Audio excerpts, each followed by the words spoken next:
I've heard it said that people come into our lives for a reason.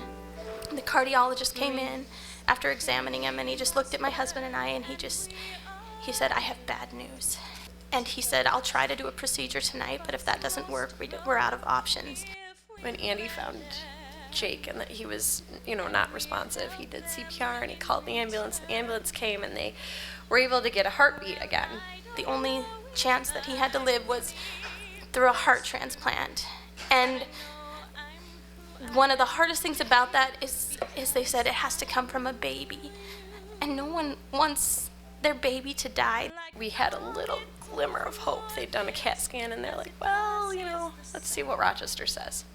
That little glimmer of hope was snuffed out because it was clear that there was no brain activity. You would like to think that you can make everyone better and that you can solve all of these problems. When you can't, then what you want to do is really take care of the family around you. Jake's life is ending, but this doesn't have to be the end.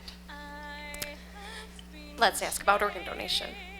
2 weeks later, when Beckham was only 16 days old, he received that gift of life, that heart transplant. I wasn't allowed to hold him, because he had just had the surgery, and I couldn't do much. I could just kind of stroke his head and kiss him. And the first thing that came to my mind to do was to sing that song from Wicked for Good. And so I sang it to him, and not knowing that that was the last song that heart had heard before it came to us. And in the second verse, there's this line that says, "You'll be with me like a handprint on my heart." And I looked at this little guy running around poking his siblings and taking off his shoes, and I think this is really why we do what we do every day.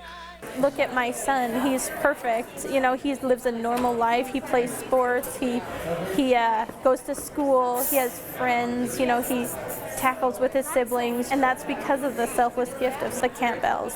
It's so special that we get to actually sing that song together and kind of like unite our families, because we sing it alone at very hard times of our lives, and it's kind of like a healing thing to kind of sing it together for mothers, who'd been through so much. It's the silver lining in a dark cloud. Our lives have been enriched by what we've gone through, and we've really become more intimately aware of just how many people are on the waiting list and how hard it is to make that match and how important it is for people to sign their donor card. Because